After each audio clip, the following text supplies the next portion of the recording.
A modo de retroalimentación, pues la semana pasada veíamos precisamente la importancia de los elementos que forman parte de un protocolo de investigación, ¿no? Y decíamos, todo tiene que estar completamente alineado, debe de tener una jerarquía. Desde que empezamos a construir nuestro árbol del problema, estamos viendo precisamente, pues, la temática que va tomando nuestro trabajo, causas, efectos, y eso nos lleva a describir específicamente nuestro problema. Y una vez que hemos logrado describir, podemos aterrizar en las famosas preguntas de investigación o planteamientos del problema, ¿no? Que básicamente nos van a llevar a la construcción de esos objetivos generales y específicos y que nos van diciendo desde ese momento si nuestra investigación va siendo de corte inductivo, deductivo, y ya podemos ir por ahí planteando de alguna manera si esta investigación que estamos llevando a cabo pues va a ser cualitativa, cuantitativa, si va a ser transversal, si va a ser longitudinal, si va a ser experimental, no experimental. Entonces, todos estos elementos hoy los vamos a seguir aclarando a través de lo que es el diseño estadístico, que básicamente el programa que ustedes manejan, me estoy apegando exclusivamente a lo que es investigación de orden cuantitativo, porque así nos los maneja nuestro programa. Eh, Voy a proyectar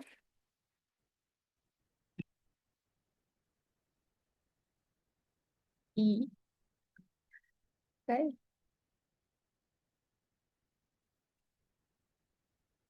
um, denme un segundo.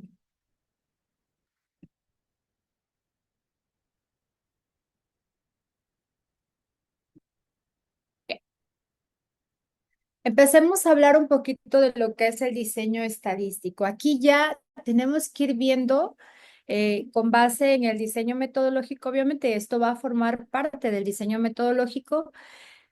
¿Qué tipo de diseño vamos a ocupar y cómo vamos nosotros a trabajar todos esos datos? Porque, pues podemos decir, es un diseño completamente experimental, sí, pero ¿cómo lo vamos a trabajar? ¿Bajo qué elementos vamos a trabajar? Pues eso lo tenemos que definir una vez que ya hemos cuadrado por completo toda nuestra metodología, básicamente. Entonces, uno de los diseños más importantes o que nos está manejando de alguna manera nuestro programa, hablo específicamente de esta asignatura, es el diseño experimental. Les decía la sesión pasada, normalmente este tipo de diseños pues, se lleva a cabo dentro de lo que es los laboratorios, ¿no? Todas aquellas personas que trabajan en espacios reducidos y que quieren de alguna manera ver las incidencias. Bueno, esta es una forma muy, muy buena de hacerlo, pero también se puede trabajar con el factor humano, por supuesto que se puede trabajar con el factor humano, ¿no? Aquí tendríamos nada más que establecer cómo lo vamos a hacer. Este estudio, pues básicamente va a estudiar el efecto de una variable más o más variables, porque puede ser con dos variables o puede ser multivariable. Tenemos que ver ahí cómo lo vamos a manejar. ¿Y cómo me voy a dar cuenta que es multivariable? Pues desde el planteamiento. Ahí me voy a dar cuenta cuántas variables estoy trabajando, ¿no? Ya cuando estamos hablando de tres o más, ya es un proyecto multivariable y obviamente pues tenemos que hacer un análisis multivariable. ¿Sí? ¿Qué va a implicar? Pues a diferencia de otros tipos o de otros diseños, este va a implicar la manipulación y obviamente que el control de cada una de las variables. Por ejemplo, esto es muy usado cuando vamos a crear alguna vacuna o vamos a hacer alguna experimentación para ver la funcionalidad de algunos medicamentos en pacientes, pues también se puede hacer. Entonces, este es un diseño muy, muy utilizado, sobre todo en el área de ingenierías. Específicamente hablo de la química, de la física, de la medicina. Este diseño es muy, muy utilizado. ¿Sí? ¿Cuáles son las características específicas que tiene en este caso? Pues nuestro diseño experimental. Primero que nada, tenemos la manipulación de variables.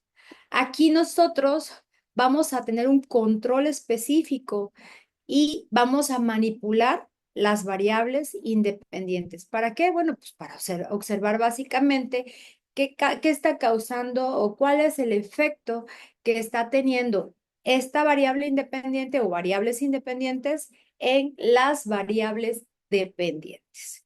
Causa-efecto. La asignación es aleatoria, por supuesto que es aleatoria. ¿Qué significa aquí esto o cómo vamos a trabajarlo? Bueno, los participantes, porque podemos, vuelvo a repetir, trabajar con un grupo de personas o lo podemos hacer dentro de un laboratorio manejando las variables. Se van a asignar aleatoriamente a diferentes grupos experimentales y esto va a contribuir a eliminar precisamente esos sesgos y a obtener resultados altamente confiables, que es lo que nos piden, ¿no? Que no estén sesgados, que no estén de alguna manera, sean apócrifos nuestros resultados. Es decir, quiero obtener esto, pues esto va a ser, no, no, no.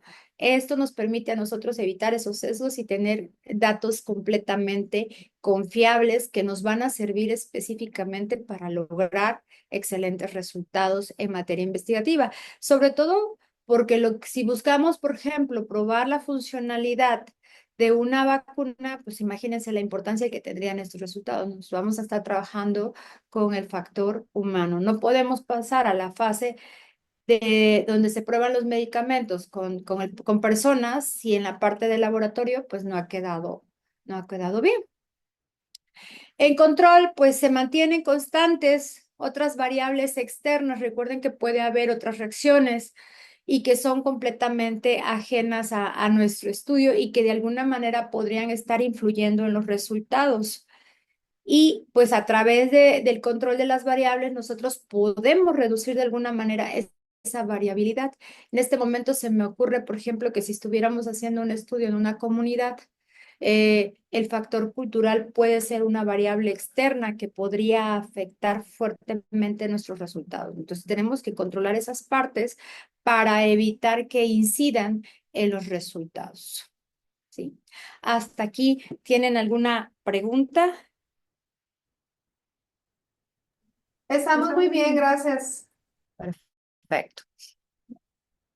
Bueno, perdón.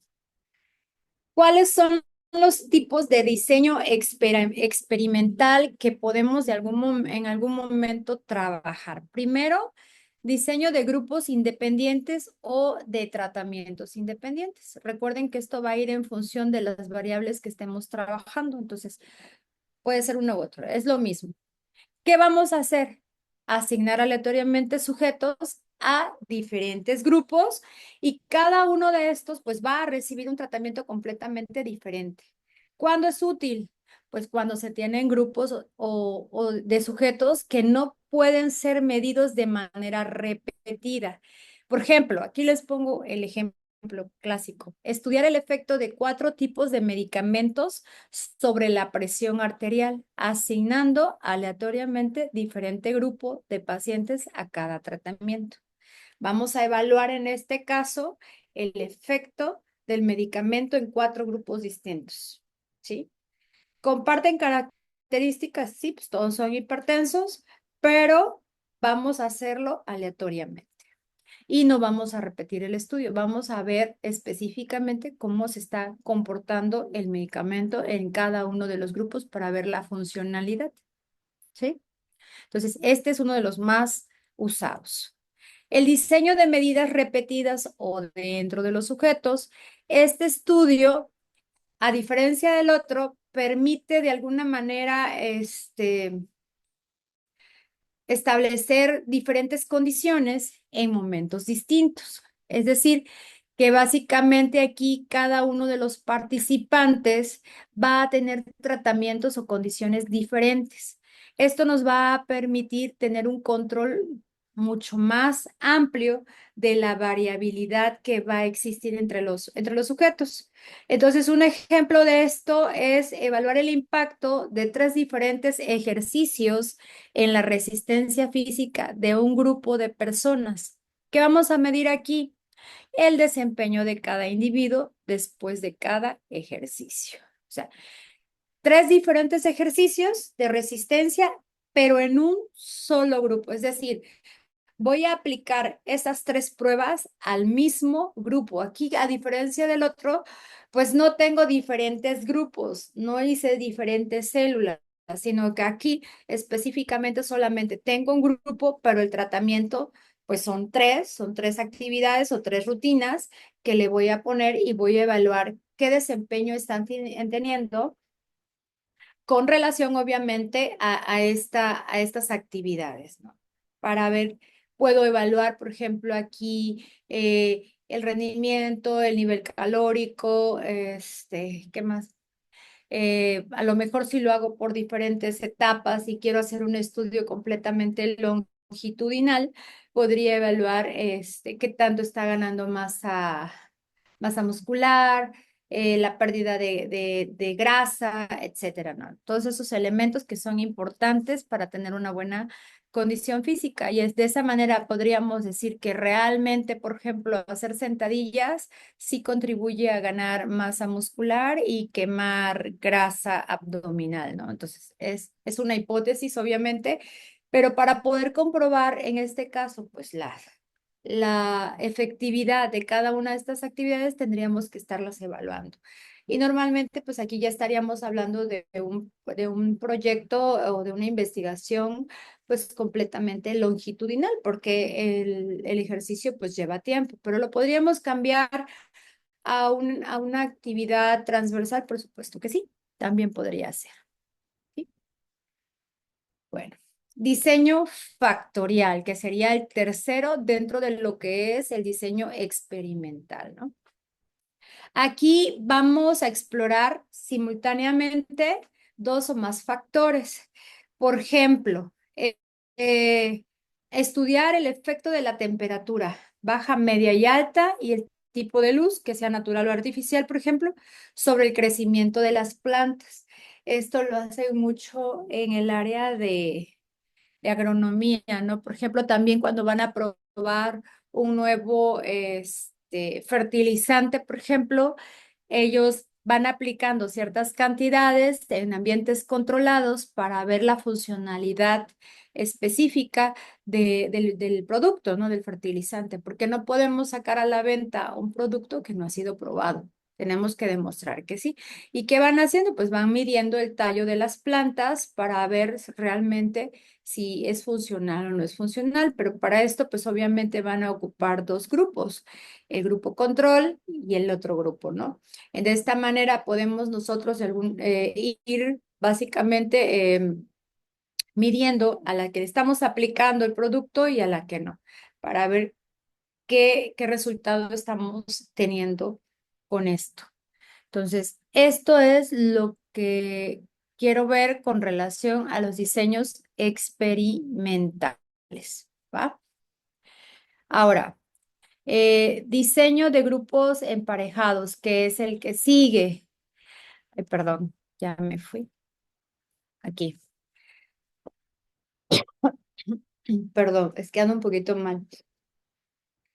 Aquí los sujetos, pues obviamente, como lo indica el diseño, ¿no? Grupos emparejados, se van a considerar de acuerdo a ciertas similitudes que el grupo de estudio tiene. Por ejemplo, podemos tomar la edad, el género, el nivel de habilidades, puede ser también hasta el estatus social, etcétera. Hay diferentes variables que podemos considerar para lograr estos grupos y se le van a asignar, pues obviamente, diferentes grupos experimentales. Un ejemplo de esto es evaluar el rendimiento académico antes y después de una intervención, eh, emparejando a los alumnos por su rendimiento inicial. Aquí, por ejemplo, para los que son del área de sistemas, porque veo que manejan muy bien las tecnologías de la información, quiero pensar que algunos son de sistemas. Eh, Cuando ustedes van a crear un software, normalmente, ¿qué hacen? Pues hacen todas las pruebas, hacen sus diagramas de flujo, determinan la funcionalidad del producto y lo prueban, ¿no? prueban, tienen que ver la velocidad del software, tienen que ver que realmente sea eficiente con relación a lo que está persiguiendo este producto. Entonces, obviamente que tienen que hacer un grupo control y un grupo participante. Esto nos va a permitir evaluar si realmente ese software pues está siendo realmente eficiente, está siendo factible antes de sacarlo a la venta. Por eso es que tendrán que instalar el software en algunas computadoras y en las otras se tendrá que seguir trabajando de la misma manera. De esta manera, válgase la redundancia, podríamos nosotros evaluar si el software es eficiente o no es eficiente. Es un ejemplo, ¿no? Esto lo ocupan muchísimo los que trabajan con este tipo de productos, pero también en educación es muy válido, ¿no? Cuando vamos a establecer nuevas metodologías de estudio o si quisiéramos nosotros en este momento, por ejemplo, evaluar el impacto que tiene el programa de tutorías que estamos manejando a nivel nacional, ¿verdad? Porque decimos que es completamente deficiente, que no funciona y sacamos diferentes variables, sí, pero hay que probarlo. Entonces, podríamos trabajar aplicando por un semestre las tutorías como lo marca el procedimiento a un grupo y al otro no, del mismo nivel académico. Es decir, podemos trabajar con primeros o segundos semestres y de esta manera podríamos nosotros comprobar si el programa, perdón, si el programa de tutorías está siendo funcional, ¿no? Porque pues puede decir, es que la culpa es del maestro, sí, pero son variables extrañas, espérate, vamos a trabajar como es, hay que controlarlo, hay que manejarlo, ¿no? Y comprobaríamos cuáles serían las áreas de oportunidad que el programa tiene. Sería una excelente retroalimentación. Incluso podríamos repetir el estudio, por ejemplo, ustedes allá, luego por acá, e ir comparando los resultados y ver si se siguen manifestando las mismas problemáticas, ¿no? Entonces, esta es una forma de trabajar. Hasta aquí tenemos alguna pregunta, algún comentario. Estoy a sus órdenes. No, doctora, todo bien. Perfecto. Ya esto es con la idea de que ustedes vayan encasillándose. Ah, no, pues mi estudio va por acá, por esta parte, ¿no? Okay. Diseño cruzado o diseño de tratamientos cruzados. Perdón. ¿Qué nos, qué nos dice este diseño? ¿Sí? Diseño de medidas repetidas. ¿En dónde? En donde el sujeto específicamente va a recibir diversos tratamientos en diferentes momentos. Cuando me dicen diferentes momentos, significa que ya estoy hablando de un estudio completamente longitudinal, ¿sí? Porque no va a ser un solo muestreo, sino que vamos a ir trabajando con él en N tiempo. ¿Cuál tiempo? El que ustedes como investigadores, pues obviamente decidan, ¿sí? Y el tratamiento, pues también puede ser aleatorio, ¿sí? Esto nos va a permitir a nosotros ver su efectividad y obviamente evitar esos sesgos que ponen en peligro los resultados de nuestra investigación. En este caso, el ejemplo claro de este tipo de diseño es el siguiente: evaluar la efectividad de dos métodos de enseñanza en el rendimiento de los estudiantes, cada uno recibiendo ambos métodos en orden aleatorio. O sea, cada uno recibiendo los dos métodos de forma aleatoria o en orden aleatorio. Es decir, no solamente les voy a aplicar uno como en los ejemplos anteriores, sino que aquí vamos a aplicar los dos, obviamente, en aleatoriamente en diferentes momentos, pero todos van a pasar por lo mismo. ¿Sí? Por eso se llama tratamiento cruzado. ¿Cuál es el proceso que debemos de seguir para lograr hacer un buen diseño experimental? Primero que nada, el planteamiento de las hipótesis, pues que queremos saber cuáles son nuestros supuestos, ¿no? En este caso, eh, ¿qué es lo que queremos probar? Por ejemplo, el medicamento A reduce más la presión arterial que el medicamento B. Esta es una hipótesis. Después de que planteamos la hipótesis, tenemos que hacer la selección de las variables. Tenemos que identificar cuál es nuestra variable dependiente o cuáles son nuestras variables independientes, perdón, y posteriormente cuáles son nuestras variables dependientes. Porque en una medimos específicamente lo que son los resultados y los tratamientos, y en la otra, que es la dependiente, vamos a evaluar específicamente qué resultados nos dan estos tratamientos que estamos dando, ¿no? Se hace obviamente lo que es la asignación aleatoria, ¿sí? Que nos van a asignar de alguna manera a este orden a los sujetos para ver estas diferentes condiciones que vamos a establecer. Y pasamos al punto 4. Aquí ya vamos a tener un control de las variables externas. Tenemos que identificar y controlar, pues, posibles variables extrañas que podrían estar influyendo o incidiendo en los resultados y que nos pueden afectar, pues, significativamente. Recuerden que los diseños experimentales, pues, se controlan, ¿no? Entonces, esto es lo que nos permite a nosotros evitar todos esos sesgos. Una vez que tenemos bien establecidos estos cuatro puntos y hemos identificado que no tenemos sesgos, podemos ya pasar a lo que es la recolección de datos. Aquí ya vamos a efectuar el experimento, ¿sí? Y vamos a recopilar todos los datos de manera sistemática. Vamos a ir redactando cada uno de los sucesos que se han observado a lo largo de estos experimentos. Y por último, vamos a analizar estos datos, porque se supone que lo que buscamos, pues, son los resultados. Aquí podemos utilizar diversas técnicas. Esto va a ir en función, obviamente, de nuestros planteamientos, y básicamente lo que más se ocupa son ANOVAs, regresiones lineales, regresiones múltiples o pruebas T, ¿sí? Son completamente pruebas paramétricas. Aquí ya no entra lo no paramétrico, entran pruebas paramétricas, ¿sí? Obviamente esto va a ir dependiendo, pues, del diseño y la naturaleza de los datos, pero siempre vamos a estar trabajando pruebas paramétricas buscando esa normalidad de los datos. Este es el primer diseño del que habla en los métodos cuantitativos. Recuerden que estamos trabajando con métodos cuantitativos. Entonces, es el diseño experimental. Más o menos, ustedes ya tienen que ir viendo aquí hacia dónde van, cuál será el tipo de investigación o el diseño, perdón, de investigación que ustedes van a desarrollar por la naturaleza de sus trabajos y obviamente de lo que persiguen.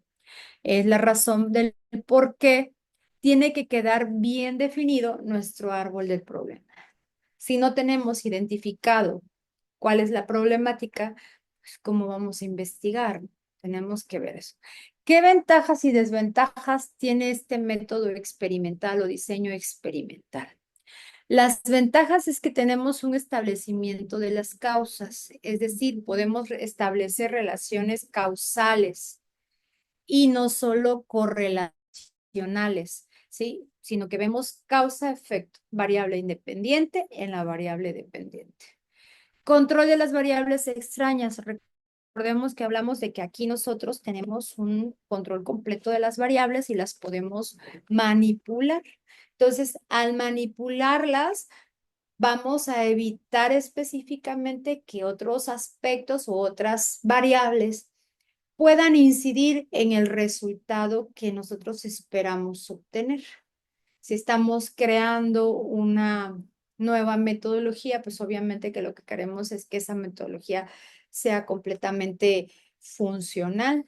Entonces, aquí es muy importante controlar estas variables que podrían llegar a afectar nuestro resultado significativamente, ¿sí? La repetibilidad, la ventaja es esa también, que podemos replicar los estudios en diferentes ambientes o grupos participantes y esto nos da mayor certeza de la veracidad de nuestros trabajos. Les decía hace un momento, por ejemplo, si queríamos o si queremos probar la efectividad del programa de tutorías, que es algo que la mayoría de los que estamos en esta sala manejamos, pues obviamente tiene esta característica, ¿no? Porque mm, tenemos condiciones diferentes en cada uno de los tecnológicos o en cada una de las universidades y tendríamos que ver si realmente son estas variables extrañas las que están incidiendo en los resultados o definitivamente es el mismo fenómeno de las variables que estamos estudiando. Es muy importante para ver realmente si es exactamente el mismo resultado o no y por qué. Y ahí vienen específicamente todos esos puntos que nos piden cuando redactamos un artículo, ¿no? Los highlights y todo este rollo, donde te dicen cuál es la novedad de tu estudio, pero por qué tu trabajo es mejor de lo que hay ya en la literatura científica. Bueno, pues esta es la relevancia de mi trabajo, es la novedad, lo que hace que mi trabajo sea valioso es esta repetibilidad. ¿Ok? ¿Cuáles son las desventajas? Si no tenemos un adecuado control de las variables, puede haber un posible sesgo y se contaminan los resultados. Y eso significa que tenemos que volver a empezar. Hay un costo y tiempo alto porque como normalmente son estudios longitudinales, requieren más tiempo. Además de que hay que estarle comprando los insumos o lo que se vaya a requerir para el proceso de investigación, pues siempre va a requerir mucho más recurso que una investigación que es completamente transversal. Y la ética, pues recordemos, por ejemplo, que sobre todo en la medicina, se generan por ahí aspectos bastante interesantes en cuanto a lo ético, ¿no? Hay pruebas que no se deben de efectuar y que se siguen haciendo. Entonces, son, de alguna manera, quiero decirlo como elementos que ya sabemos o aspectos que ya sabemos que no debemos de hacer, pero que a veces el investigador, y no lo estoy justificando, que quede claro, el investigador pues quiere el resultado y recurre a acciones que ponen en peligro pues toda su trayectoria, perdón, profesional y obviamente que la veracidad de esos resultados pues está en juego. Entonces, no hay nada como estar trabajando con la normativa que está establecida, sobre todo en materia de medicina experimental, todo esto, sí es muy importante guardarlo porque al final estamos trabajando con seres humanos. No quiere decir esto que el trabajar, por ejemplo, con jóvenes, pues puedo hacer acciones completamente antiéticas, ¿no? Porque pues también son personas. Entonces, tenemos que tener mucho cuidado. Y aquí ya es una condición completamente del investigador y de los patrocinadores de esta investigación, ¿no?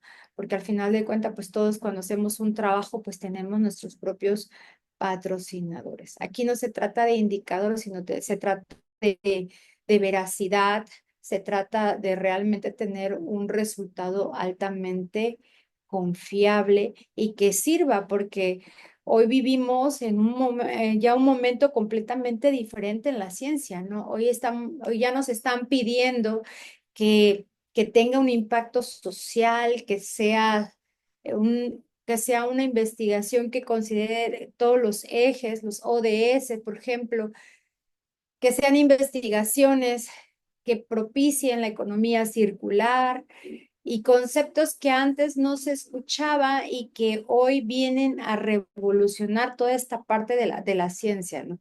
Empezamos haciendo ciencia y todo era a través de los famosos papers. Después hablamos de la famosa transferencia de la tecnología, de la investigación, sobre todo el investigador tecnólogo. Y ahora pues ya hablamos del impacto social y el impacto en la economía circular. Queremos que genere recursos y que no solamente sea el recurso que genere, sino que también cambie los contextos, cambie la vida, cambie la cultura para bien, obviamente para bien. Entonces, en esta filosofía nos encontramos ya inmersos hoy por hoy y pues todos nuestros trabajos tienen que ahora migrar hacia esta nueva dinámica que nos están pidiendo para tener resultados de impacto, que al final de cuentas pues está alineado a lo que persigue la ciencia, ¿no? Que es mejorar las condiciones del ser humano. Parte, ¿no? Que se cumpla al 100% pues sería entrar en debate. A lo mejor ustedes están de acuerdo conmigo, a lo mejor no, no lo sé, pero sí sabemos también que hay muchos elementos, variables extrañas que pueden afectar los resultados que como investigador en un momento dado persigues. Pero tratemos de adecuarnos específicamente a lo que es al ser y al hacer. Preguntas, comentarios, sugerencias, escucho, estamos abiertos aquí. Todo muy claro, doctora. Aquí ya estamos empezando a trabajar. Bien, ¿sí? ¿Les escucho?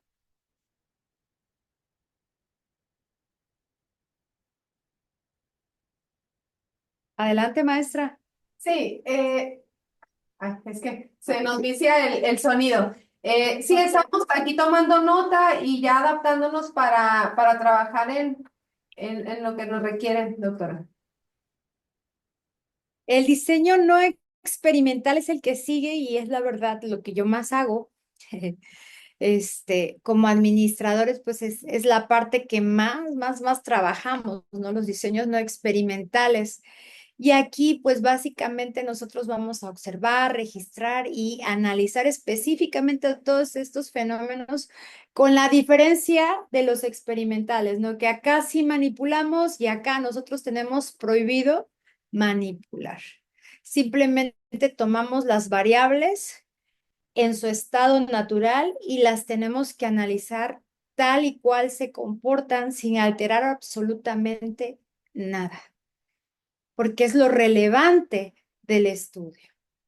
Si nosotros en este momento, por ejemplo, quisiéramos estudiar el comportamiento consumidor sobre, pues lo último que estoy haciendo, sobre el consumo de insectos, imagínense que yo manipule para decir si la gente acepta el producto tal y cual, cuando sabemos en realidad que existen factores culturales que van a afectar precisamente el resultado. No toda la gente le gustan los insectos, aunque estemos hablando que hoy por hoy es el alimento del futuro, ¿no? Hablamos de que existe una crisis alimentaria a nivel mundial muy importante. Y entonces, ¿qué está pasando aquí? Pues los insectos vienen a revolucionar toda esta tendencia proteica, sobre todo porque estos animalitos tienen bastantísimas proteínas, se habla de mucho más que la carne, por ejemplo, que la carne de res. Pero culturalmente hay ciertas barreras ahí que van a influir específicamente en en la aceptación de estos productos, a pesar de que el mercado ya maneja más de 600 marcas bien establecidas, ¿no? Entonces, aquí lo interesante de todo esto es tomar las variables tal y como están funcionando, tal y como se están presentando, ¿sí? Eh, no controlamos, aquí no controlamos, simplemente nos centramos en la observación de todos los datos. Recolectamos, analizamos, generamos los resultados y obviamente lo que vamos a hacer es interpretar y llegar a razonamientos lógicos, que yo le llamo, que nos van a permitir comprender el fenómeno, básicamente, ¿sí? ¿Cómo están ocurriendo en el entorno? por qué están ocurriendo en ese entorno. Por eso cuando manejamos nuestros planteamientos podemos hacernos diversas preguntas de investigación, ¿no? Y obviamente con estos resultados vamos a poderle dar respuesta a cada una de estas. Y sobre todo que también nos van a permitir de alguna manera establecer las futuras líneas de acción, donde más vamos a continuar nosotros investigando, porque dices, ya acabé por fin el tema, ¿no? Analiza bien tu trabajo, porque siempre van a quedar ahí variables pendientes que hay que comprender y que hay que continuar. Pero es lo mismo, no. Son ramificaciones que se están teniendo a partir de este constructo, ¿no? Entonces, es bien importante irlo guiando. ¿Cuáles son las características del diseño no experimental? Pues primero lo que decíamos hace un momento, no se manipulan ni se controlan las variables. Aquí las tomamos tal y como están. Como investigadores, básicamente vamos a observar las relaciones que hay entre las variables que estamos estudiando, sin intervenir. No hay asignación aleatoria de sujetos o condiciones. Aquí las tomamos tal y cual están.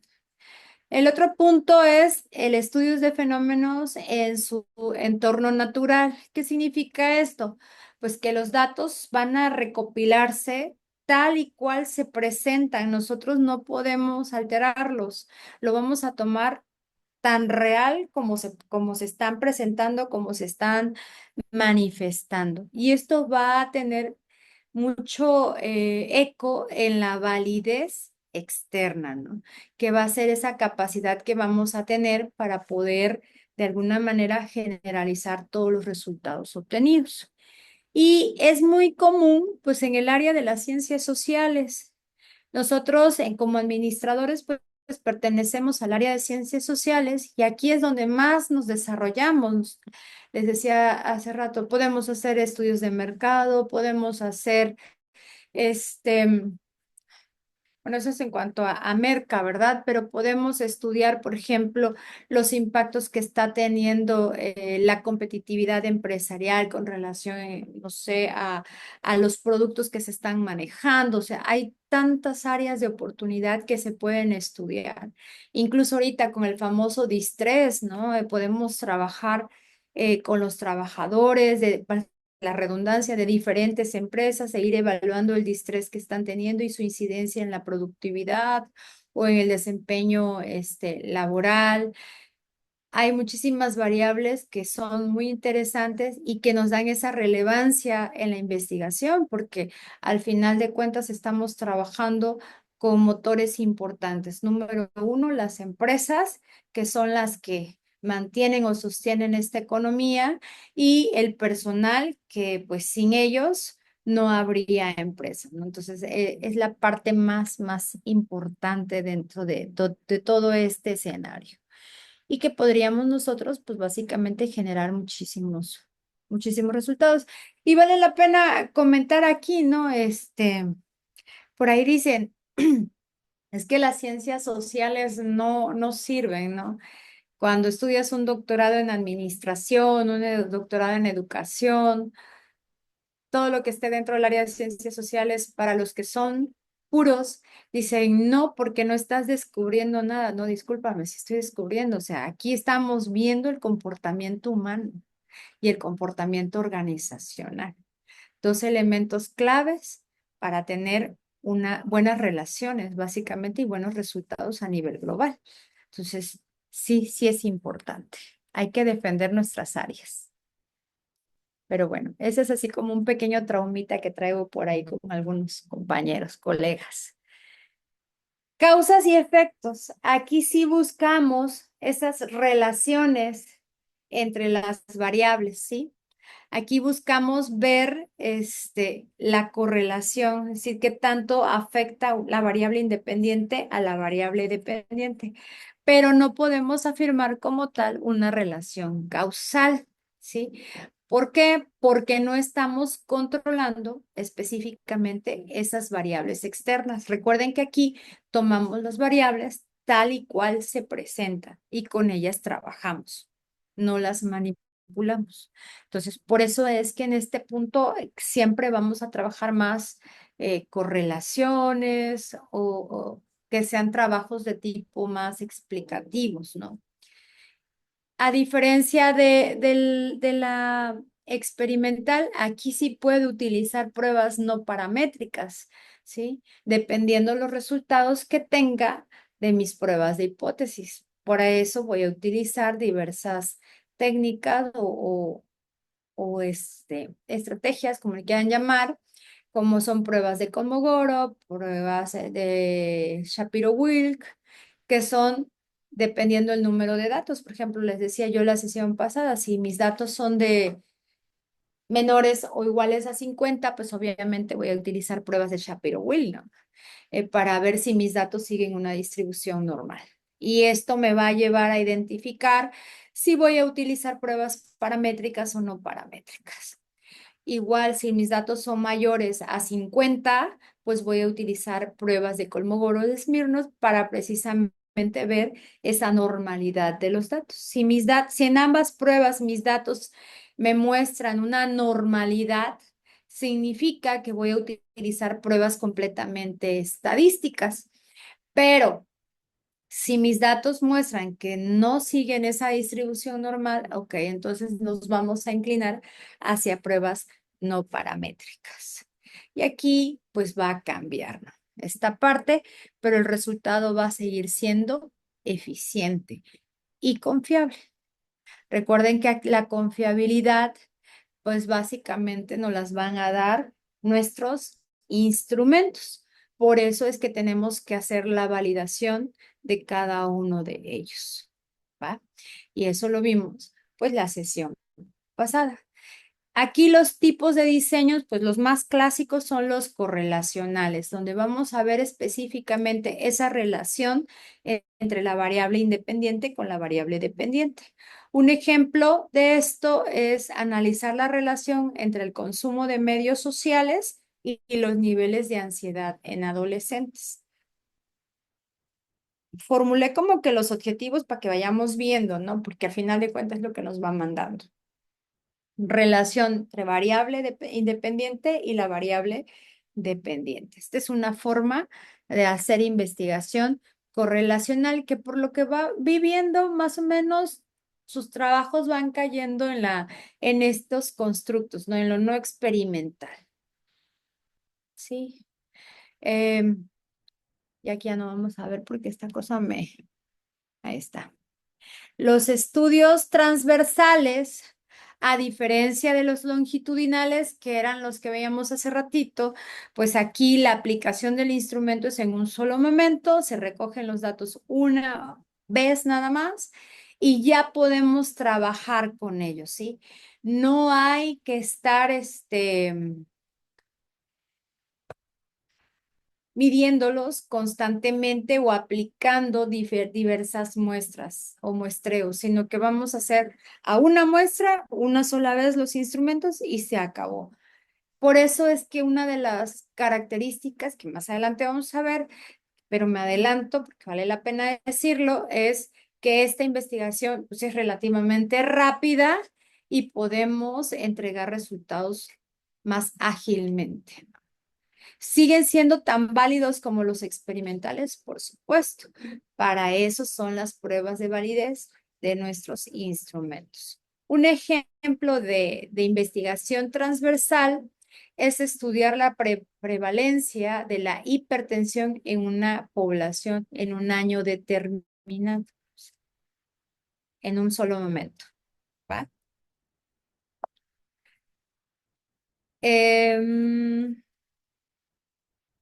Vamos a mover esto. Los estudios longitudinales, a diferencia de los transversales que ya vimos, aquí lo voy a minimizar. Mande. Una Les, consulta personal de su investigación. sí. En el norte no acostumbramos a comer insectos. Pregunto, ¿cómo a qué tipo de insectos se refieren? Porque sé que por allá manejan como los chapulines El chapulín. Ajá. Hay diversos fenómenos, productos hechos con distintos tipos de insectos. Por ejemplo, hablamos desde el gusano de maguey hasta el escarabajo.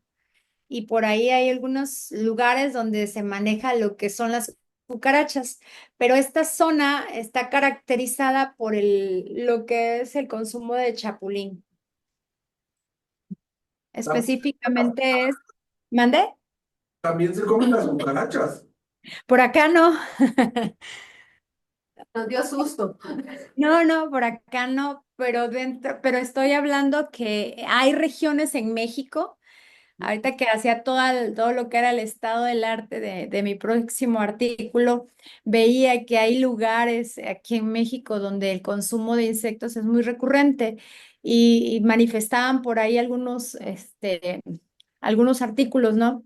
Que es básicamente chapulín, gusanos de maguey, las famosas chicatanas, las hormigas esas gigantes, y también algunos tipos de cucaracha, pero no son las cucarachas que comúnmente encontramos en casa, sino que son cucarachas cultivadas en granjas.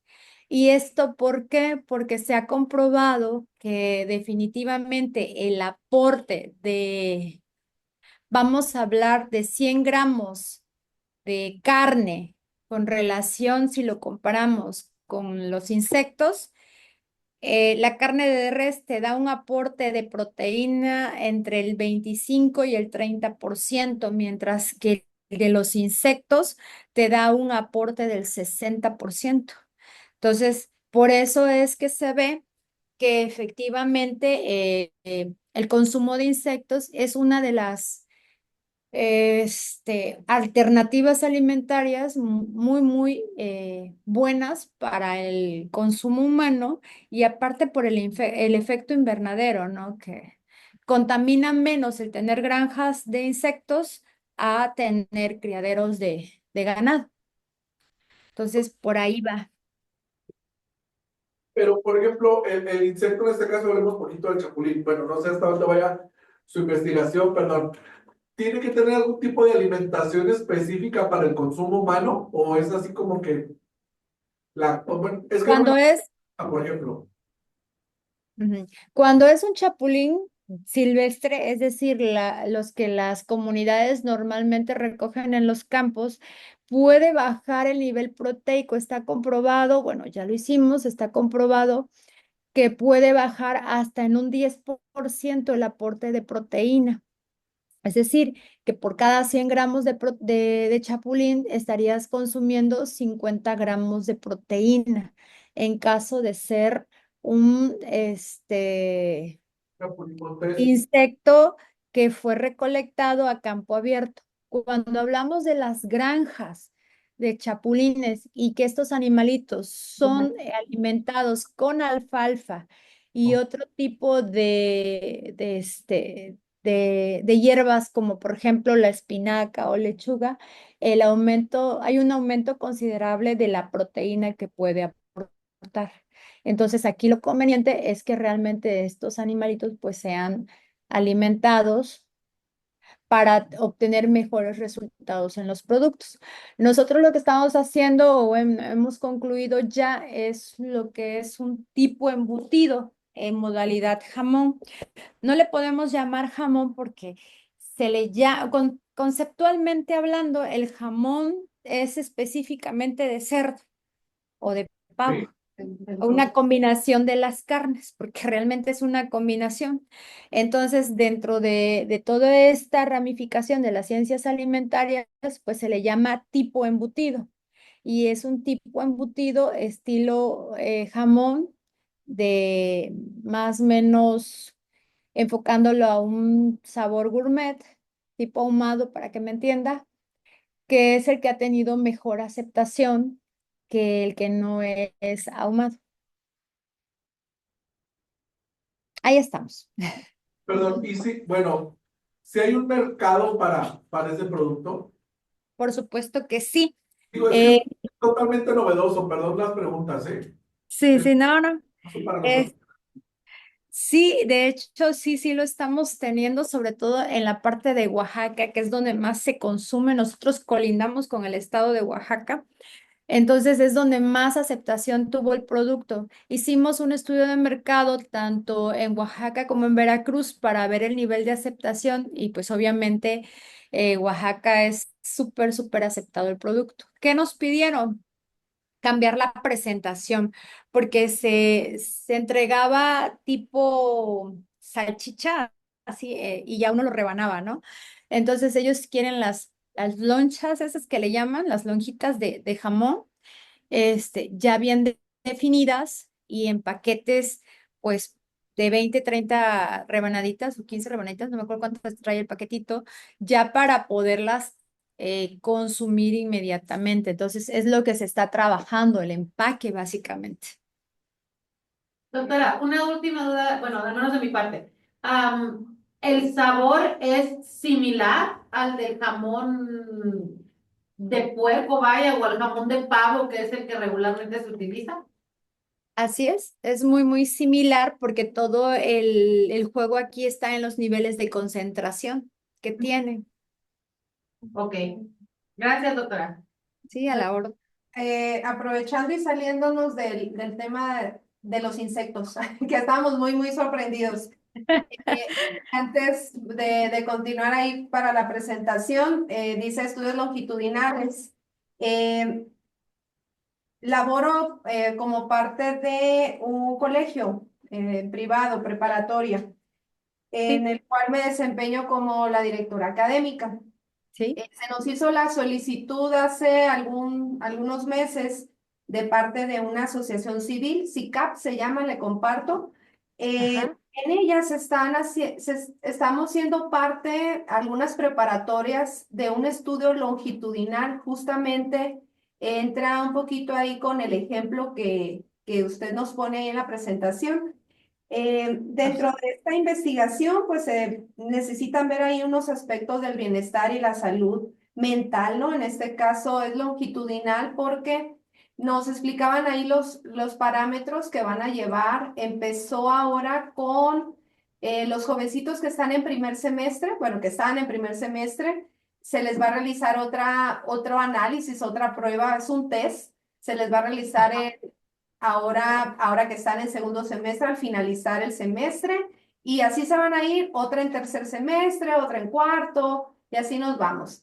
Es decir, este estudio por parte de esta asociación va a durar pues 3 años. Van a analizar esta generación, ¿no? que empezó ahora en el semestre pasado. Entonces, dentro de los ejemplos, ¿no? Los estudios longitudinales, pues yo creo que también son de mucha estructura y pues vaya de mucha paciencia, ¿no? Para ir desmenuzando todo. En el caso de Agua Prieta, pues contamos con pues una población relativamente pequeña.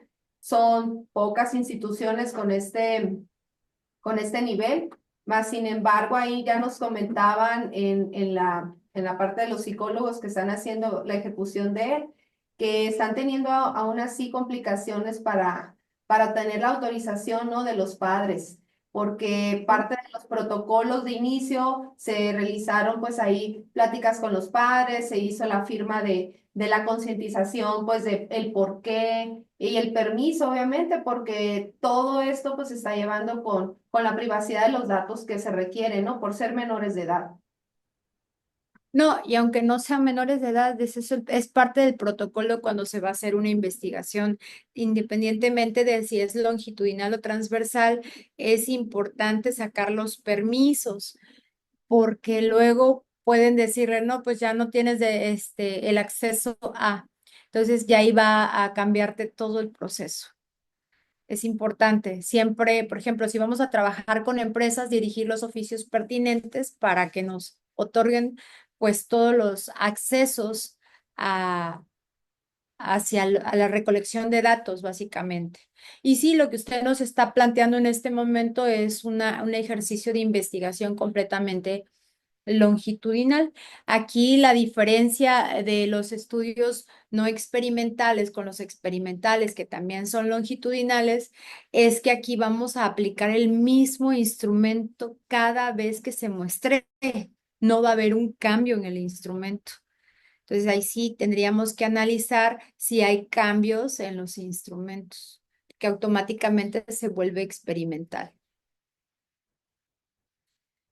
No podemos cambiar el instrumento. Por ejemplo, yo puedo aplicar, miren, conozco un trabajo de una doctora que hizo una investigación casi, bueno, es cuasi experimental la de ella. Ella aplicó la famosa meditación trascendental en jóvenes de educación media superior. Había grupo control y grupo participante. Entonces, lo aplicó durante año y medio y entonces comprobó que realmente las personas que son completamente estimuladas a través de la meditación trascendental logran un mejor aprendizaje, pero siempre fueron las mismas técnicas, no hubo un cambio, porque se supone que ella quería ver si era funcional. Nada más es como acotar, ¿no? Pero aquí el punto de las investigaciones longitudinales es lo que decíamos hace un ratito, ¿no? El tiempo, el costo son relativamente altos, pero siempre son muy relevantes porque podemos ir viendo esos procesos evolutivos, sobre todo cuando trabajamos con personas. Podemos ir viendo el crecimiento que están teniendo con relación a. Pero sí, maestra, es completamente longitudinal. Y ahí ustedes, ¿qué punto o cuál es la función que usted tiene dentro de esa investigación? Bueno, parte la parte inicial pues fue citar a los padres de familia, donde se les comentó dentro de la asociación civil, fue un representante, donde se leyó pues cláusulas, se hizo la firma del consentimiento, ¿no? Y obviamente alertar a los papás y a motivarlos, ¿no? Sobre todo que toda información a partir de este tipo de estudios pues es bueno. ¿Por qué? Porque los jóvenes están cambiando, hay brechas generacionales, yo creo, muy importantes ya, y pues parte de esta asociación, pues entra ahora acá Agua Prieta para empezar a mover esto con estudios, ¿no? Y fortalecer luego con recomendaciones. Ese fue, digamos, el contrato, ¿no? Si lo llamo así, que luego Ujú. al paso de estos 3 años se me dé a mí de forma igual confidencial todo lo que se está pues reflejando, ¿no? A través de los test que están haciendo. Y esto me ayuda, Perfecto. bueno, a mí, ¿no? Para tomar las decisiones pertinentes y quizás valorar un poco cómo vamos a aplicar las asignaturas, cómo le vamos a llegar al tipo de alumnos que tenemos nosotros. Que por simplemente, ¿no? O sea, los factores socioeconómicos son distintos, más sin embargo tienen la misma percepción, ¿no? De un jovencito de 15 a 18 años. Ujú. Sí, el proceso de retroalimentación, básicamente.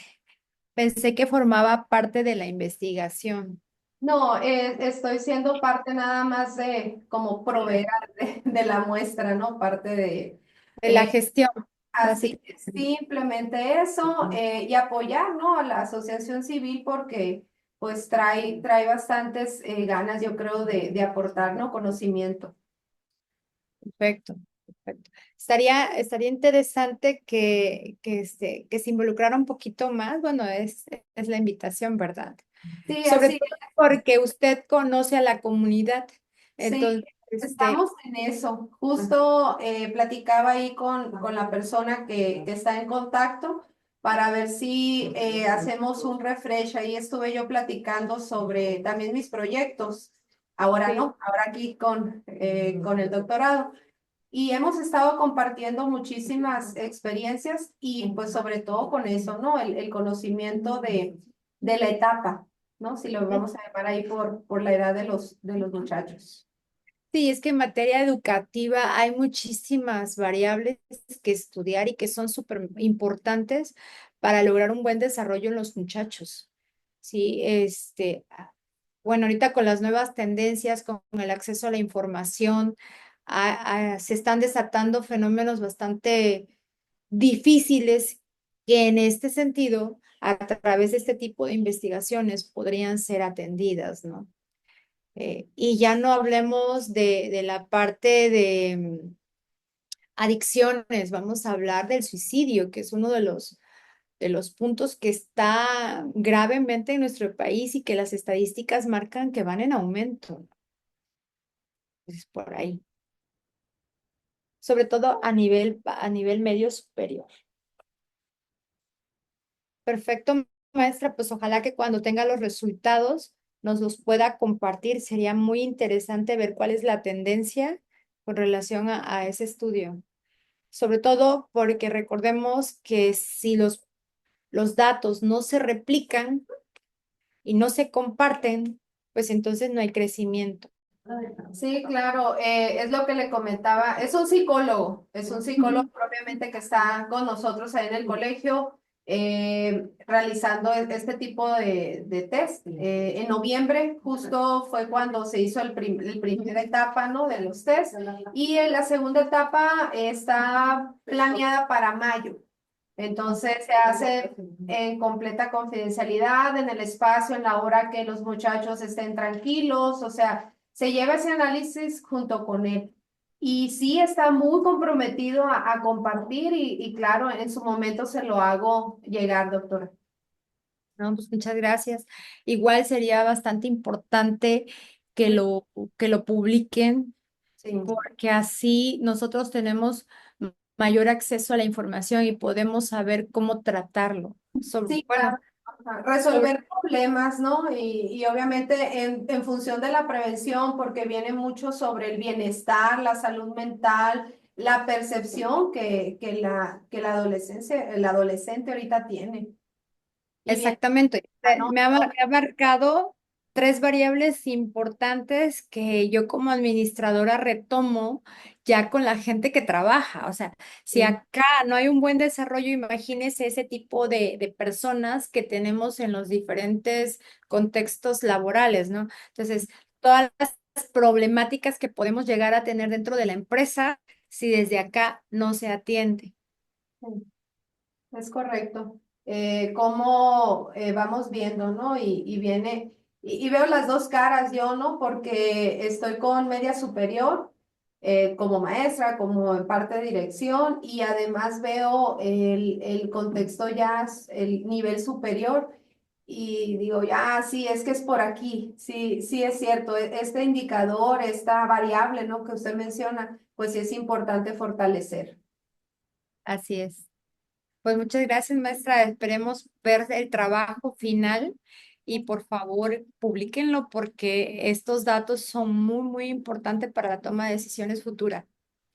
Y sí, efectivamente es un trabajo longitudinal. Les puedo asegurar que el presupuesto que se está otorgando a este estudio es relativamente alto por el tiempo. Son 3 años de estudio. Bastante interesante. Bueno. Los estudios descriptivos, como lo dice la palabra, vamos a describir específicamente las características de las variables que estamos observando o del fenómeno que estamos observando sin modificarlo. Simplemente nos limitamos a describir, ¿sí? Por ejemplo, registrar los comportamientos de compra de los consumidores en un supermercado. Este es un clásico ejemplo de los estudios descriptivos. En cuanto a este tipo de estudios y los explicativos, aquí hay una diferencia abismal. La otra llega a las causas raíces y esta se trata o trata específicamente simplemente de mostrar qué es lo que está pasando, cómo se están comportando las variables. únicamente. Es un ejercicio relativamente, entre comillas, sencillo, pero sí requiere trabajo y muchísima atención, sobre todo en los instrumentos que vamos a utilizar para la recolección de los datos. Este tipo de estudios suele ocuparse mucho en la parte de merca, que es donde más buscamos de alguna manera entender el comportamiento de diversas variables. Pero también dentro de la educación es una de las, de los tipos o diseños que más se utiliza.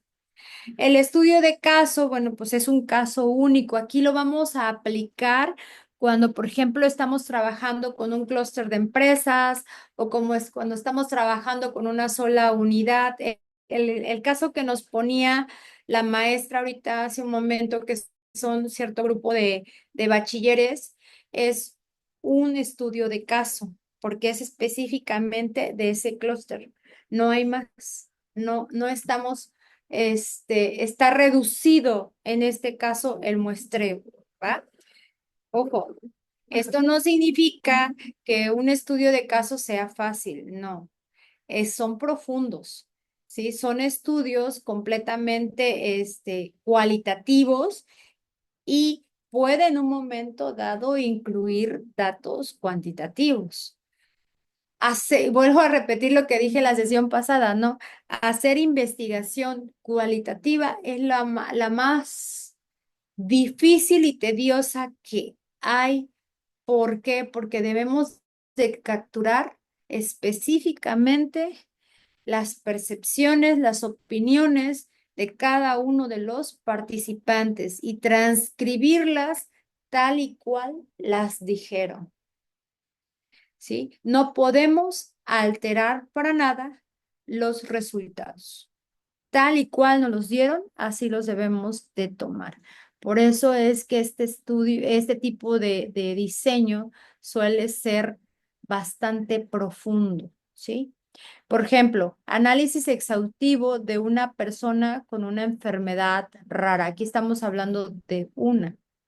Pero, por ejemplo, el caso que nos presentaba la maestra también es un estudio de caso porque es cierto número de preparatorias. O podemos hablar, por ejemplo, cuando trabajamos con una empresa y queremos ver el efecto, por ejemplo, de la motivación laboral en el desempeño laboral o en los niveles de productividad, y específicamente agarramos esa unidad y muestreamos a su personal. Entonces, es un estudio de caso. Queda claro, ¿verdad? Sí, Gracias. ¿Qué ventajas y desventajas tiene este tipo de investigación no experimental? Recuerden que estamos trabajando con investigación no experimental. Tiene una mayor validez externa, obviamente, porque vamos a tomar los fenómenos en su contexto tal y cual se presentan. Es decir, nosotros jamás vamos a manipular las variables. En la parte ético y práctico, si en un momento dado llegáramos nosotros a incidir en las variables, entonces estaríamos cayendo en una práctica antiética. Aquí no podemos nosotros modificar absolutamente nada. Voy a retomar el caso de la maestra, me gustó su ejemplo. Me decía ella, es que estamos trabajando con los chicos y va a ser en el momento en que ellos estén tranquilos. Ya están ellos viendo específicamente en qué momento deben de. ¿Están manipulándolos? No, simplemente que requieren que estén tranquilos para que los niños, quiero pensar, se puedan abrir y exteriorizar pues sus respuestas de manera completamente desinhibida, ¿no? Que sean ellos, que realmente se vea que está saliendo su resultado. Si nosotros incidiéramos a la hora de aplicar el cuestionario o el test y les diéramos puntos que ya modifiquen su forma de pensar, entonces estamos entrando en un problema ético y práctico. Esto no quiero que se confunda cuando damos la capacitación del muestreo, porque son cosas completamente diferentes.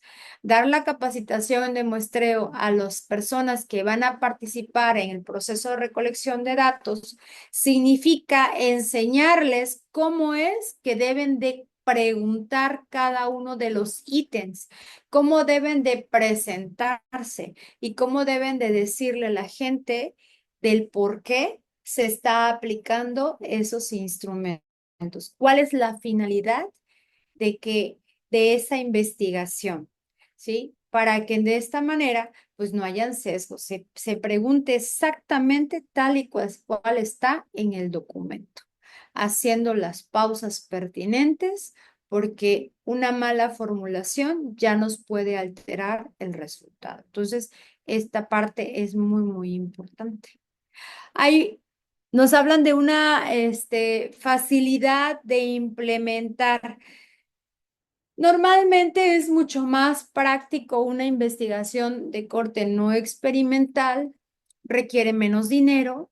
La mayoría de los estudios son transversales, no quiere decir esto que no se hagan longitudinales, pero cuando son longitudinales, no necesariamente son tan extensos. Por ejemplo, pueden llevarte 10, 3, 4 años, cuando mucho, ¿no? Pero, por ejemplo, en los experimentales, sí, el periodo sí es relativamente, mucho más amplio. ¿Cuánto tiempo lleva a crear una vacuna? Entre promedio, entre 10 y 20 años, ¿no? Entonces, es muy, muy longevo y muy costoso el experimental. En este caso aquí es mucho más rápido y menos costoso.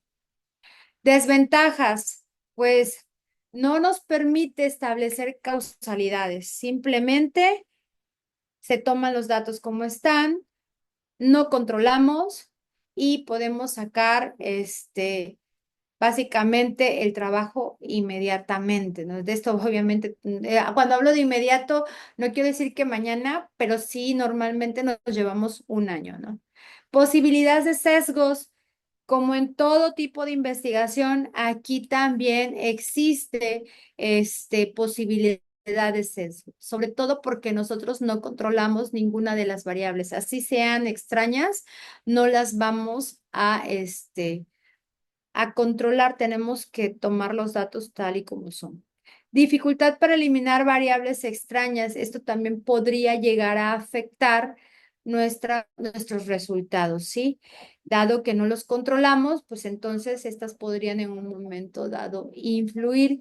¿Cómo eliminamos esta parte o cómo tratamos de disminuir el sesgo o la inferencia de las variables extrañas a través de la validez de los instrumentos? Si hacemos una perfecta validez de los instrumentos, podemos tener mayor confiabilidad de nuestros resultados.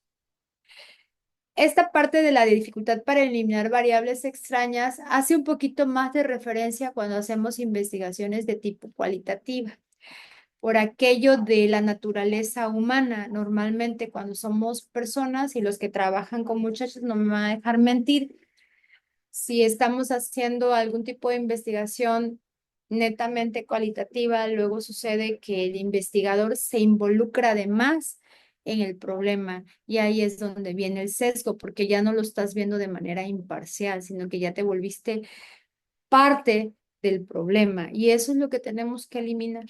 Cuando pasan este tipo de situaciones, llegó el momento de salir del barco y es importante establecer mecanismos para continuar con la investigación. Esto quiere decir que nosotros podríamos asignarle a terceros, personas que no estén involucradas en el problema, toda la parte del muestreo. Esto nos va a permitir tener datos completamente confiables, ¿sí? ¿Y es normal que pase? Sí, sí es normal porque somos seres humanos. Les aseguro que a todos los que estamos aquí frente a grupo en algún momento nos hemos enganchado, por decirlo así, con algunas problemáticas de nuestros alumnos. Y no me digan que no, porque pasa, ¿sí?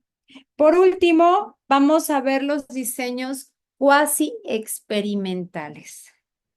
Cuasi. O sea, en medio de lo experimental y lo no experimental, ¿sí? Aquí sí se establecen las relaciones de tipo causales. En este caso, recordemos que en en la investigación experimental, ahí sí hay investigación causal. En la no experimental no existe, pero en la cuasi experimental puede darse, ¿sí? Se buscan específicamente esas causas y efectos entre las variables, ¿sí? No se asignan aleatoriamente como lo hacemos en en la experimental. Aquí hacemos podríamos decirlo, intervención, pero no hay un control total sobre las variables que en un momento podrían incidir en los resultados, ¿sí? Y esto puede afectar, obviamente, estas relaciones causales. ¿Cuándo es útil? Eh, em, Cuando no es posible o ético realizar la asignación aleatoria, es decir, es totalmente práctico controlar completamente las variables de estudio. Aquí las características específicas de los diseños experimentales pues recaen en lo siguiente. Tenemos intervención o manipulación de las variables. La no experimental no manipulamos, pero en los diseños experimentales sí lo hacemos y en esta también puede darse alguna intervención o manipulación de la variable independiente, ¿sí? ¿Por qué? Porque lo que buscamos básicamente es observar las causas-efectos de la variable independiente en la variable dependiente. Causa-efecto. Aquí me atrevo a preguntar, a lo mejor la investigación en la que la maestra está participando es una investigación cuasi experimental. Maestra, pregunto, ¿los alumnos van a tener alguna estimulación antes de realizar el test? Dentro de la plática con los alumnos, se le planteó para que obviamente tuvieran ese motivo. Los alumnos van sobre una calificación, es su manera de recompensar, ¿no? Sus actividades. Es parte de actividades como extracurriculares y se está tomando en cuenta asistencia y que participes, ¿no? Entonces, sí, dentro de los extracurriculares, ¿no? Que ahora en este nuevo plan, en este nuevo programa, en la nueva escuela mexicana, se llama, mira, se me fue el nombre por estar tomando notas. Se No, le no llama currículum ampliado. Entonces son facetas dentro de toda la socioemocional. Ahí es donde está la clave. Estás en él. Obviamente. Ahorita tenemos el 100% de los alumnos en este estudio de segundo semestre, pero se les aclaró bastante que si deseaban simplemente no participar, tampoco se les iba a quitar, ¿no? Porcentaje de. Pero pues para que tengan a disposición, sí se les está haciendo un agregado, ¿no? A su participación. No sé si a eso se refería. Bueno, esa es una motivación, pero mi pregunta va, por ejemplo, si voy a evaluar, este, es que como no sé qué están evaluando en sí, quiero Ah, pensar, ok. Ya, ya. y dígame, para darme una idea. Ok, menciona más sobre los reactivos. ¿A qué se Ajá, trata? No, no es nada sobre conocimiento, son casos de cómo te sientes y plantean ciertas situaciones. Se ah, va a la parte emotiva, a la parte emocional. pero no les hacen alguna manipulación, es decir, que los contextualicen antes de, me refiero, por ejemplo, voy a evaluar mi capacidad de reacción al enojo.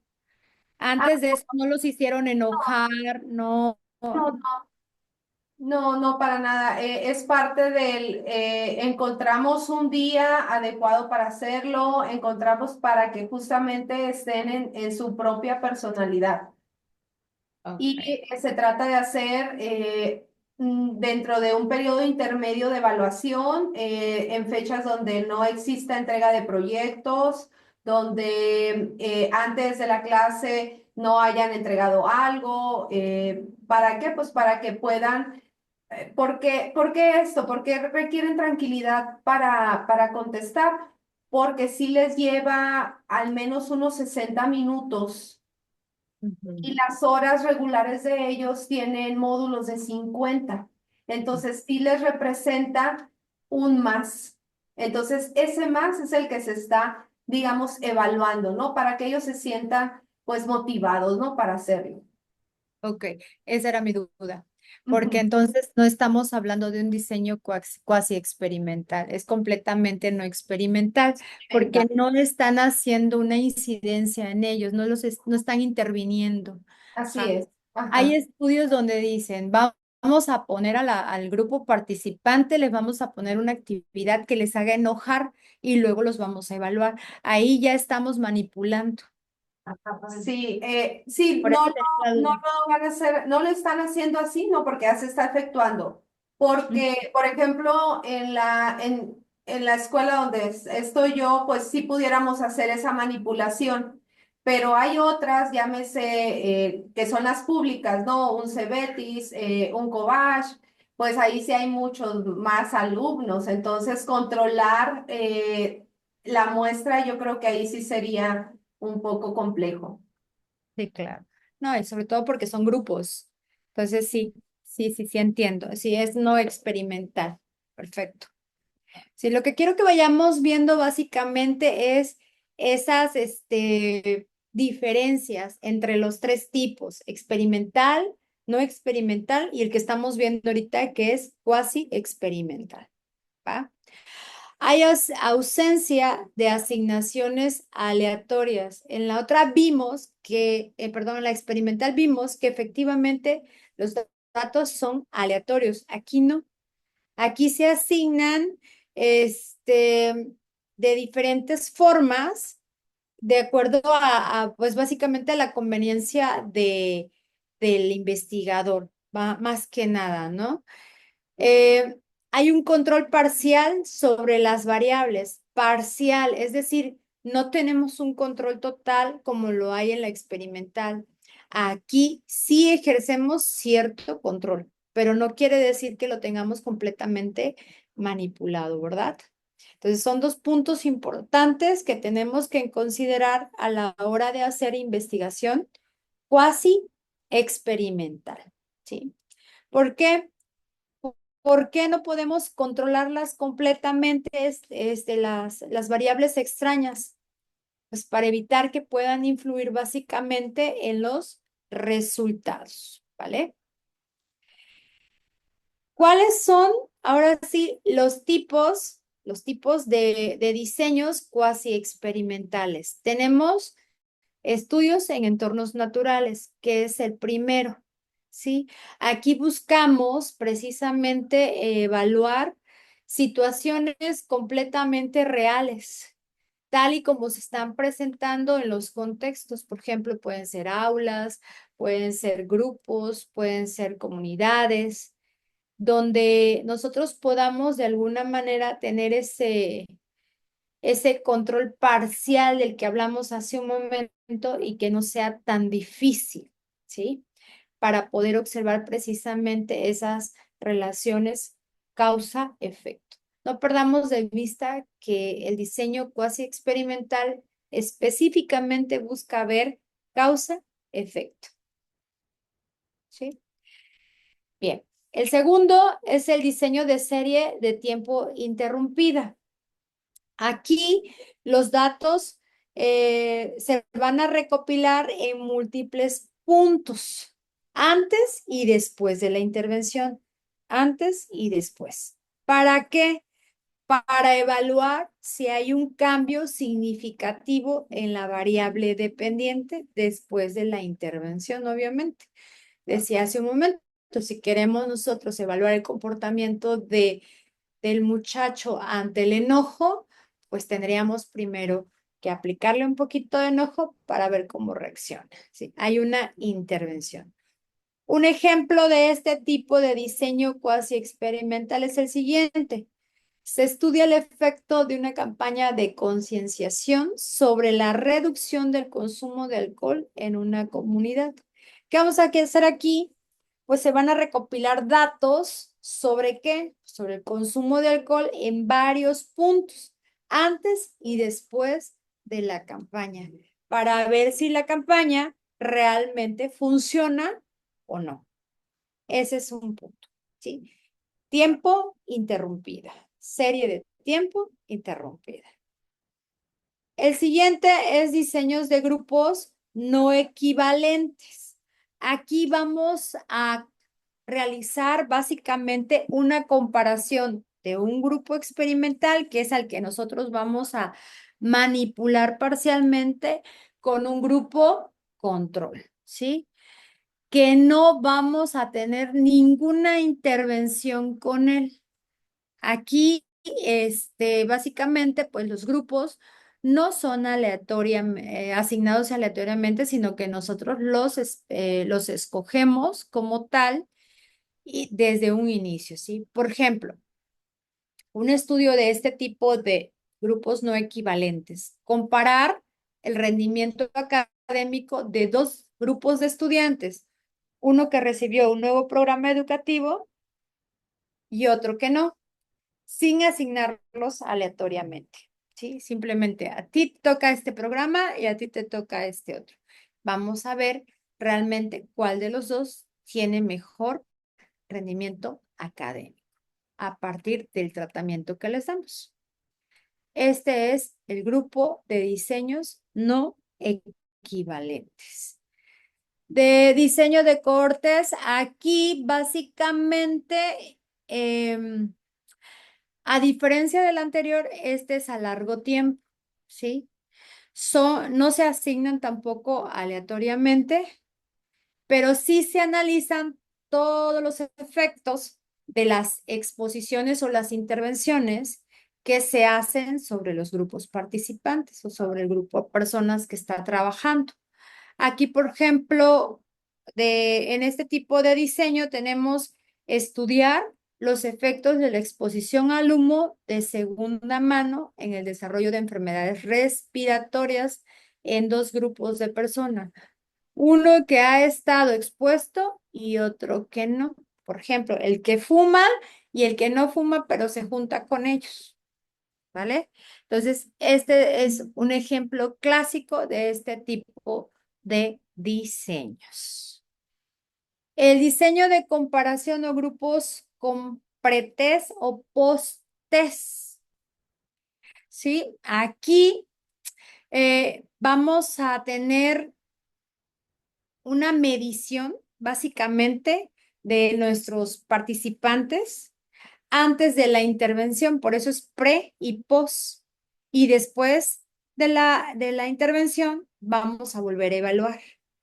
¿Para qué? Para poder dimensionar, para poder ver si hubo cambios en las variables, ¿sí? Y obviamente, pues tampoco van a ser asignados aleatoriamente. Un ejemplo de este es un estudio que mide el rendimiento académico de dos grupos de estudiantes, uno de los cuales recibió un tratamiento educativo específico y otro no, antes y después del programa. Esta es una forma de hacer este tipo de diseño, ¿va? Entonces, básicamente es, ¿qué ventajas y desventajas tiene el diseño cuasi experimental? Viabilidad, ¿sí? ¿Por qué es viable? Es accesible, obviamente, en diversas situaciones donde no asignamos aleatoriamente, ¿sí?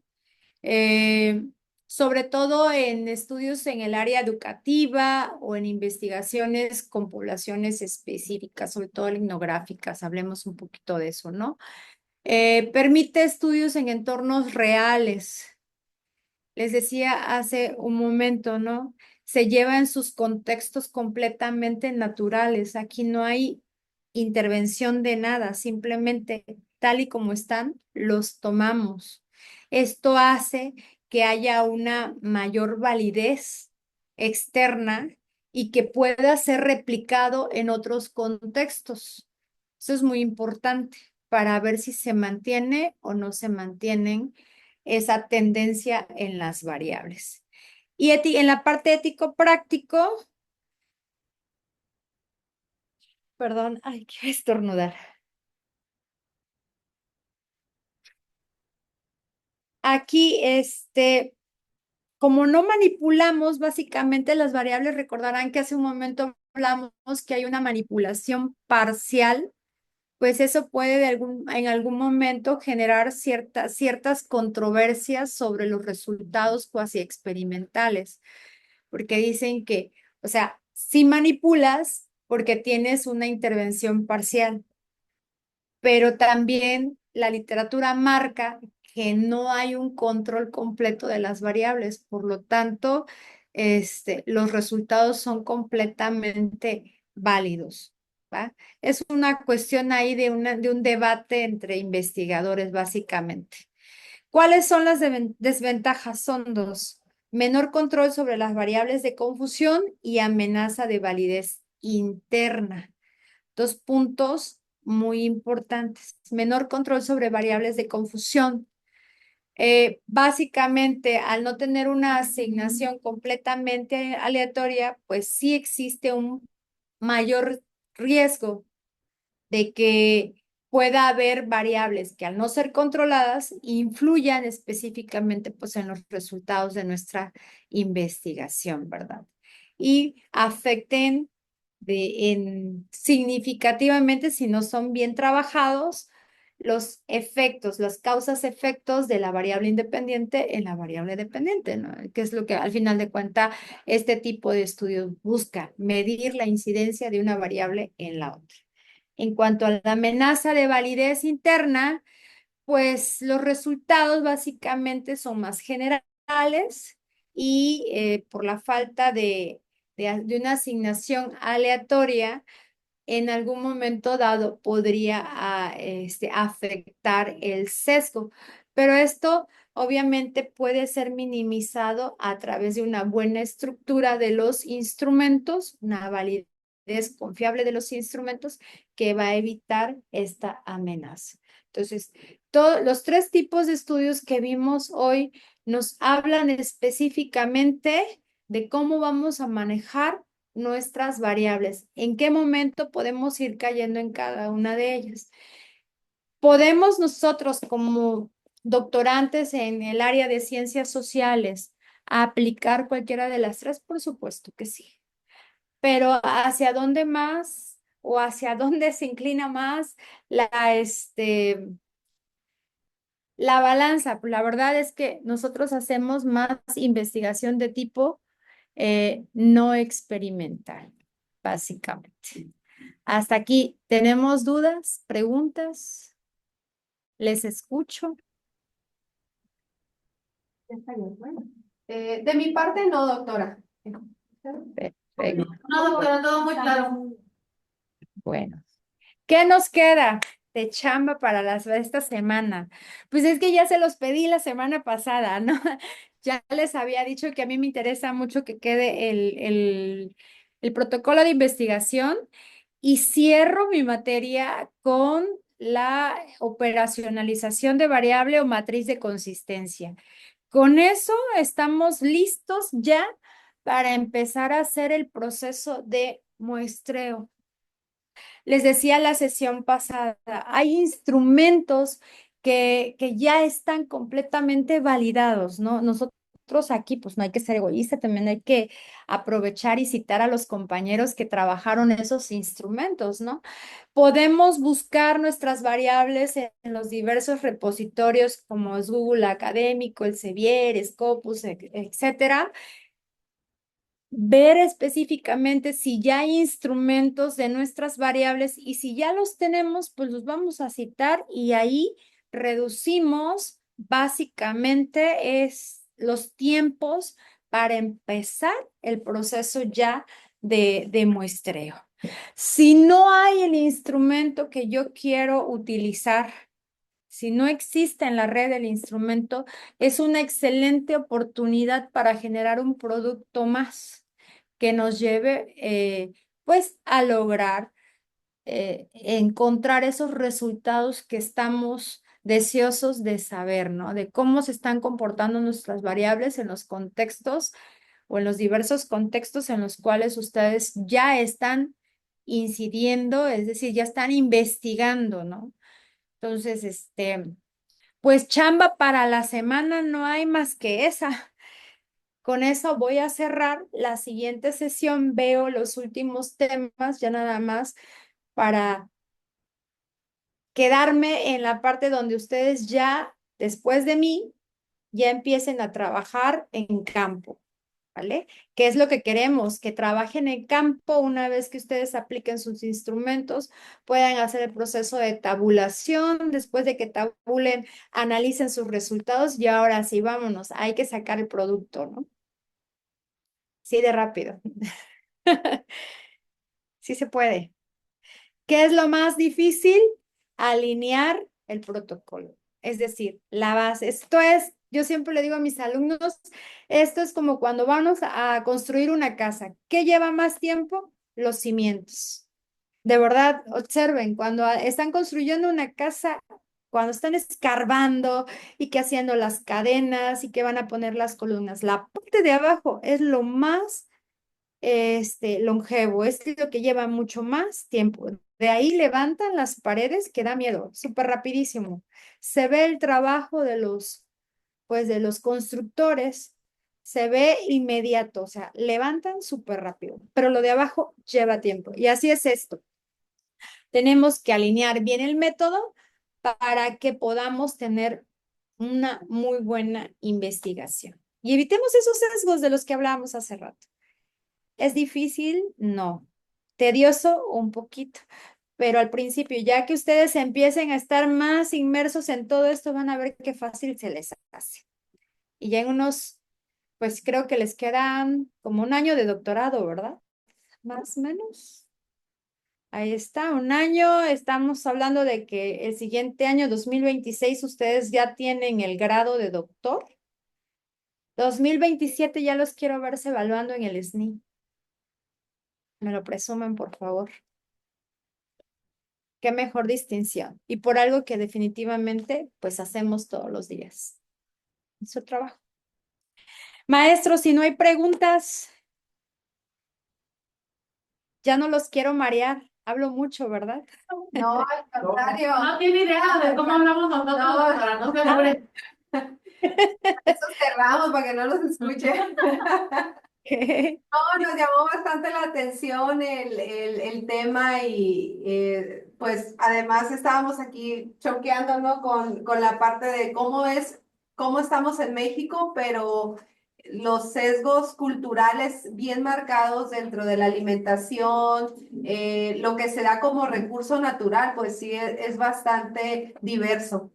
En parte cultural, aquí hay varios maestros, ahorita también lo platicábamos, hay algunos maestros que son de otros lugares y cómo, pues la manera de hablar muy diferente, pero la manera de alimentarse yo creo que es lo que sí determina bastante una región, por los Sí, propios claro. recursos, ¿no? Y justo comentábamos eso, aquí en Sonora, uno de nuestros, ¿cómo se puede decir? De nuestros grandes orgullos es la carne asada.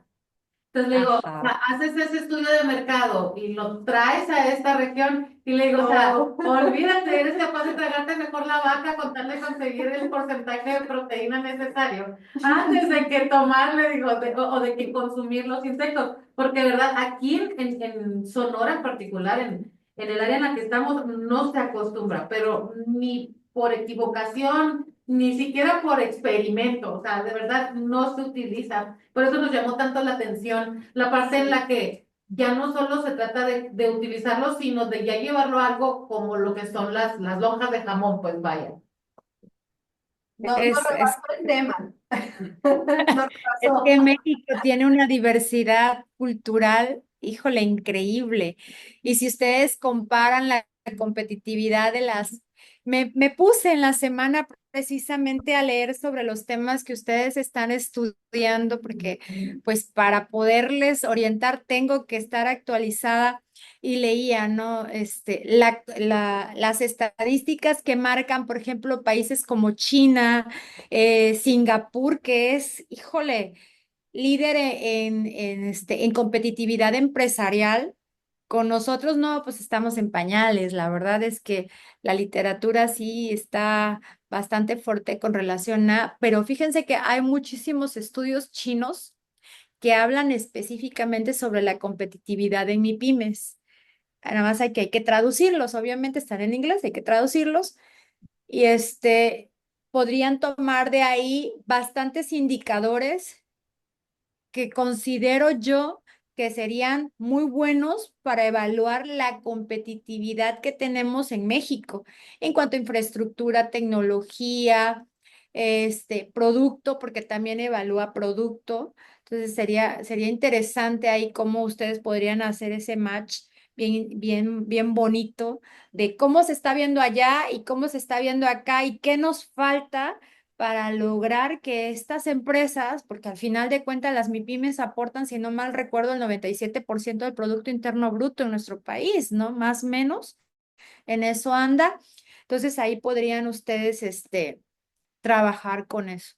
Específicamente esos artículos están en el Sevier, ahí los pueden checar y son completamente gratuitos, están libres porque sí hay revistas que te cobran por descargar, pero ahí están algunos libres y les van a servir muchísimo para ir armando todo más adelante su marco teórico, su estado del arte para su próxima publicación. Sí, de Bastante hecho, buenos. por ejemplo, en el caso de nosotros el enfoque está en la industria porque es ahora sí que el fuerte, ¿no? Por así decirlo, la parte económica de todo lo que viene siendo la región es precisamente la industria, sobre todo la industria maquiladora.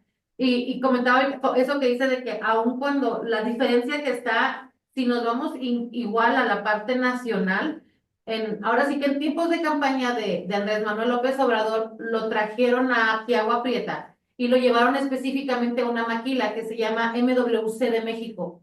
Entonces, cuando él llegó, dijo, bueno, ¿saben qué? Les voy a subir el salario diario a tanto, el salario mínimo, a tanto. Y le dijeron, no, es que aquí es más alto porque somos frontera. Y luego le dijo, no, entonces les voy a dar prestaciones de ley como caja de ahorro. Y le dice, aquí todo el tiempo se ha hecho la caja de ahorro. Entonces le dice, muchas de las promesas, se puede decir, de que tenía el de campaña para el resto del país, aquí ya eran una realidad en cuestión industrial, que se puede decir que se tienen muchos años, pues, que se aplican. Y como aún siendo el mismo país, la competitividad es diferente entre las regiones, por ejemplo, la región fronteriza y el centro y sur del país, ¿no? Entonces, de ahí a que prácticamente nuestro estudio ahorita se está enfocando sobre todo en esa parte. Perfecto. Ujú. Podrían hacer también entonces el comparativo de si realmente ustedes lo están aplicando como lo aplican, por ejemplo, los países de primer mundo, Sí. para ver en qué nivel están.